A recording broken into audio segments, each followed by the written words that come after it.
Boxes to Build, Volume 2. Let's see what we got to do today.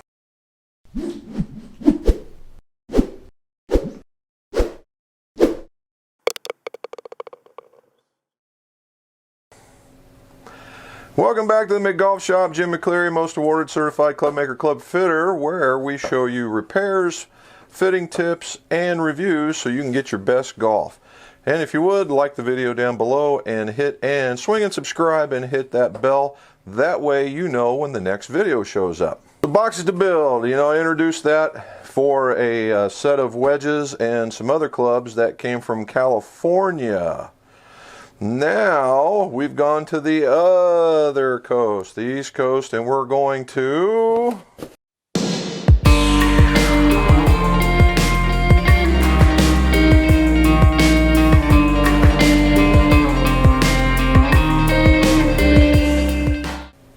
Worcester,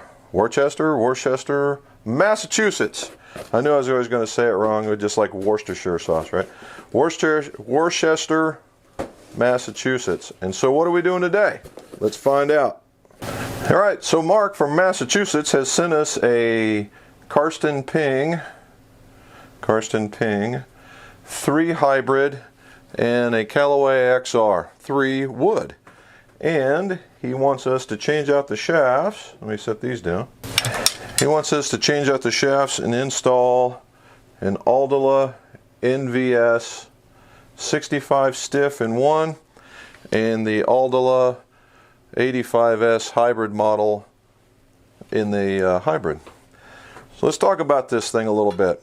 All right, so the NVS, get it? NVS, all right? When the NV came out, which was the green version of this, a very popular model that came out.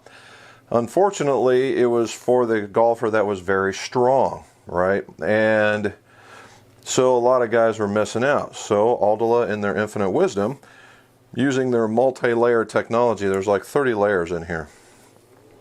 And what they did is they came up with the NVS, a much more friendlier version of the NV. Well, it means that in essence that the bottom end is probably a little more flexible than the Aldila NV. Well, NV, your NV, and it was green, NV green. All right, and this is NVS copper. So that's what it meant. It made it was a little more friendlier. Now, for those that were in the industry when profiling just became a thing, it was funny that during the release of these, the Mitsubishi shaft came out, and Mitsubishi is an excellent shaft, and they introduced their way into the golf world with what they called the blue board, right? And the blue board was phenomenally successful and was what I would mark as the beginning of the very expensive golf shaft at the time, right? It was a $350 golf shaft, $350 golf shaft. Unheard of. And they were like, well, that's just not right. Well, of course, now we see what it is. It's almost become a standard. Well, when profiling came out, this shaft right here and that shaft right there, the one we were talking about, were virtually identical, except for one parameter, and it was where the balance point was, where this thing would balance, and it was virtually off by an inch.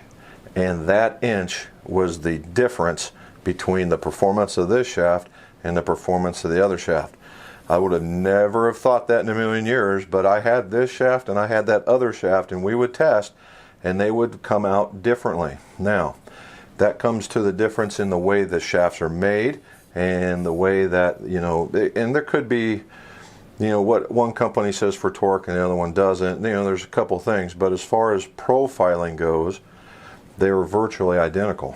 So it was kind of funny. It kind of wakes you up to, everything can be the same except for one parameter, and the shafts act totally different. So history lesson's done. I'm off my box. So we're going to take this and we're going to put it into this.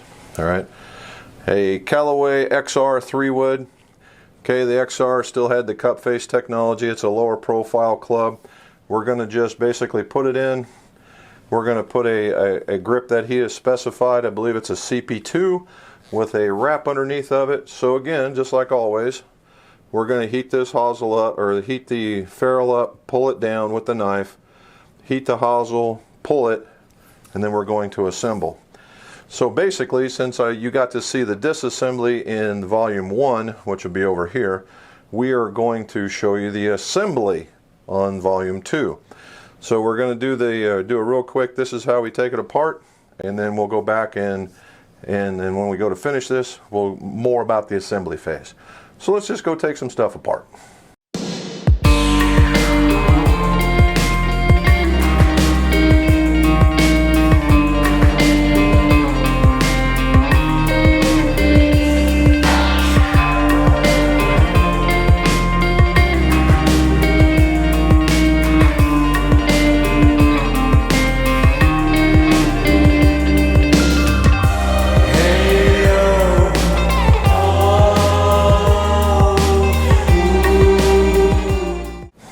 Now you see in there's a whole bunch of junk in there. What you see in that little spiral, that's actually glue. So we're just going to hit it with a drill and take all that crap out. Alright, I got it all cleaned out. Looks good. And we notice that we've got a shoulder in there. And so if we're going to use a 335 with a collar, I get that. And look at that, it fits just fine. So we're going to use that guy. Now, any good build, you got to be prepped to see whether or not what you really have. So we're going to check to make sure this really is 335. So that's my 335 piece right there. And that's pretty, but it's wiggling around. So let's try 350. Oh, it's a 350 head. All right, it's a 350 head. So what that means is, when we go to test this guy, which is 335, and we go to put it in our holder, there it is, right? And it wiggles around on the 350. That's really tight, nice and tight on the 335. That means we need an adapter. So what do we have for an adapter? Look at that, shims, 335 to 350. How about that? So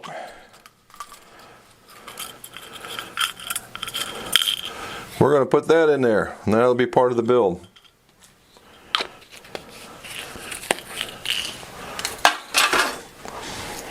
That's the reason why you do the measuring first.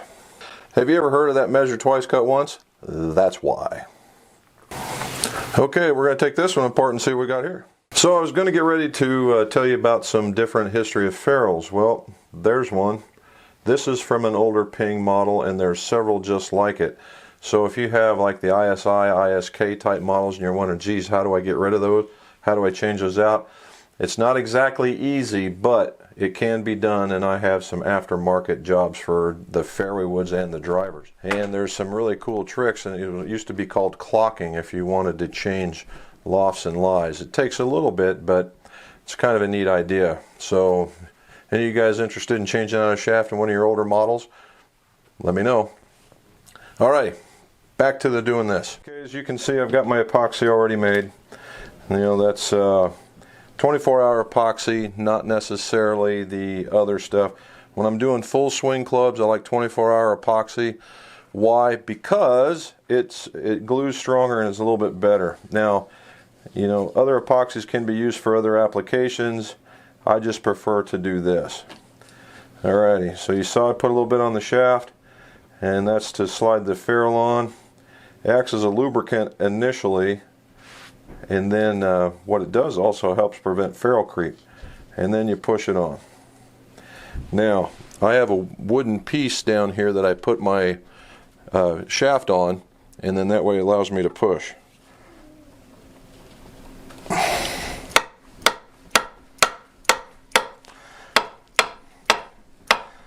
See, obviously we are not in all the way, so we got to get this a little. What I like doing, a little trick, is to heat this guy up. 1, 2, 3, 4, 5. That's all we need in order to help it slide.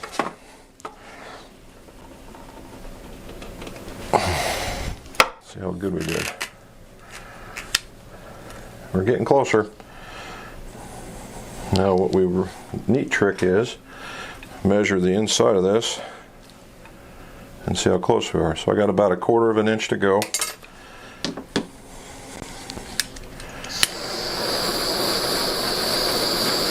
A little bit more of that.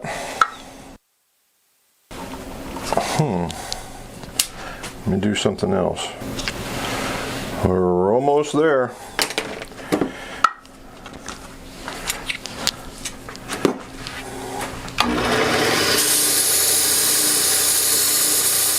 Okay, so what just happened? Well, it started getting really tight down at the bottom. You saw me having to wrestle with it a little bit. So what we found out is the bottom end is a little bit tapered. So what I did is I just tapered the end of the shaft a little bit so that it would fit in all the way. Now we have full insertion. Okay. Spin it all the way around so we get full glue coverage.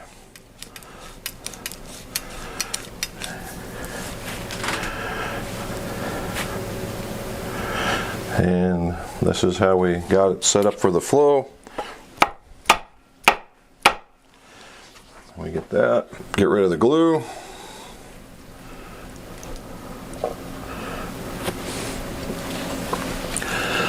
I like doing a double check on here because it's really ugly at the top.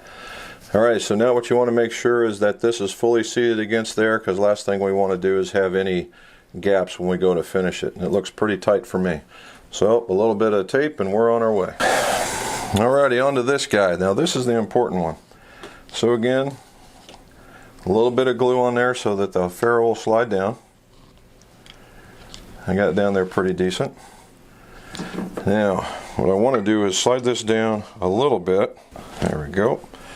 Because I want this to fit on there without getting into the shoulder of the ferrule, which it just did right there. Alrighty, so why a shim? Why don't you just put a whole bunch of glue in there, Jim? Well, that would because it would be wrong. That's why. Epoxy works, this stuff works when it's at its thinnest, not at its thickest.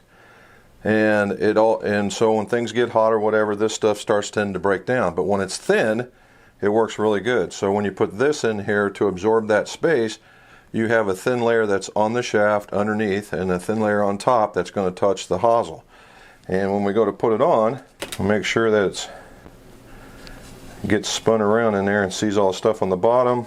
And then we get a bunch on the top. Of course, we're going to get it all over ourselves. Whenever you get that stuff, you want to make sure you wipe it off really quick because it's just going to make a bunch of mess. Now you notice how that's all, there's a bunch there. This is going to act as a squeegee and push a lot out, but that makes sure that it's all covered. See how much that stuff came out?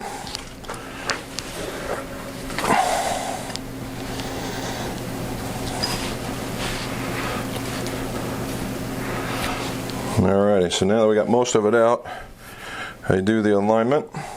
We got the alignment done, and now we tap it down. Notice how it made a different noise? That meant that it was at the bottom of the club, and more stuff even came out, which is a good thing. And we got the bottom nice and cleaned off. Top's nice and cleaned off. We make sure that it's aligned again. It's looking good. Tape again. And there you are. So we've got it glued together.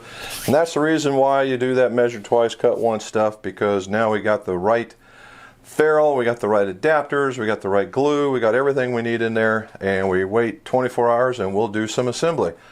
So we'll be coming back here in a little bit and we'll be doing the finishing off. To Massachusetts they will go. Coming your way, Mark. Our shafts are installed and now it's time for the final part of the assembly. We did the glue, we put the shafts in, we did the spining, we did the aligning, we did the flowing, we did all that stuff. And now it's time to give it that finished look. All right, you guys know that I'm some kind of ferrule freak anyway, so here it is. You know, got the edge on there, that's got to go. This one's not too bad, it's got just a little bit of stuff sticking out, so this one's it won't take nearly as much. All right, again, we're going to be using that, right? We're going to be using the 1x42 belt sander, runs around 1800 RPM, and I use a blue felt belt. Now, there are paper belts out there that do just the same thing, but they have the ability, especially if you have a roller that is curved, that could cause, or even this way, but when you go to press in it, that edge comes up and it can cut into the graphite, and I really don't like that. So what we do is we use the felt belt. It, you know, very, very soft. You really don't need it. Put the tape on it like I do, but it just an added layer of protection that I like. So as you've seen, we got our piece of tape on it. We're going to go put it on there. I'm going to get you a little closer so that you can see doing the ferrule and how we do give it the nice shiny appearance. And then we're going to cut it, we're going to grip it, and then we are sending this thing off to Massachusetts.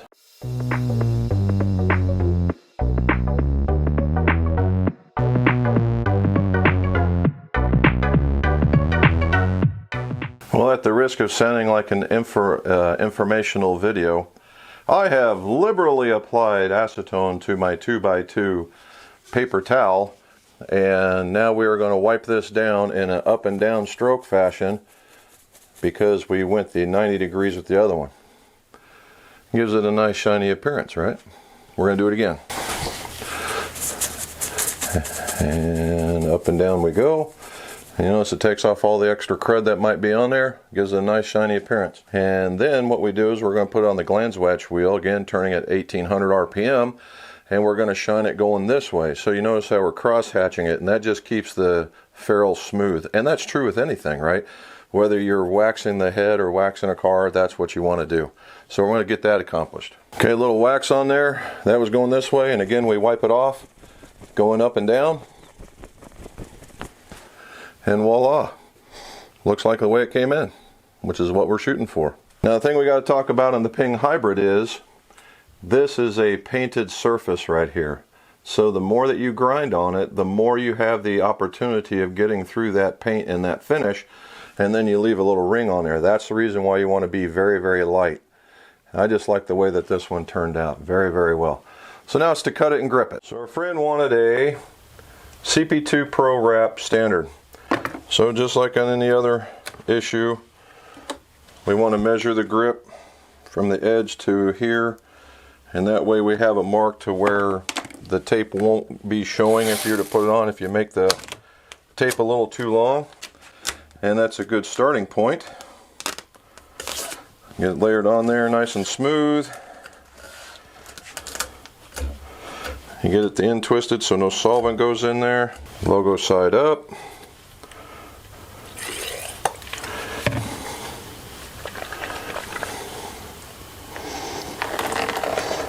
Always want to put a lot of solvent on there.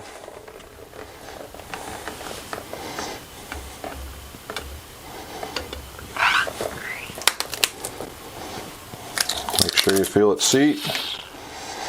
You know, that was good when it released a little bit of pressure. You get a good alignment while you're looking at this. I like lining it straight down the shaft on a wood. Seat it. Check it again. Looks pretty good. And what I like doing is a little bit, wiping it down, that way all the hand oils come off of it.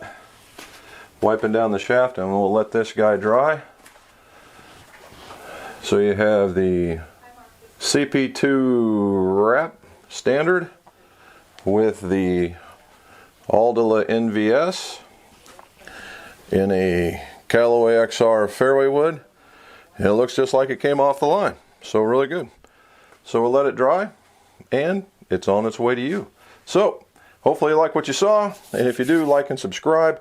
And if you would, hey, tell me what you like on your repairs. What's your favorite? What's your thing on a repair that you look at for most? If you're interested in doing something like this, just send us an email and we can work out what it is that needs to happen and make sure that you get the best equipment in your golf clubs so your scores will go low.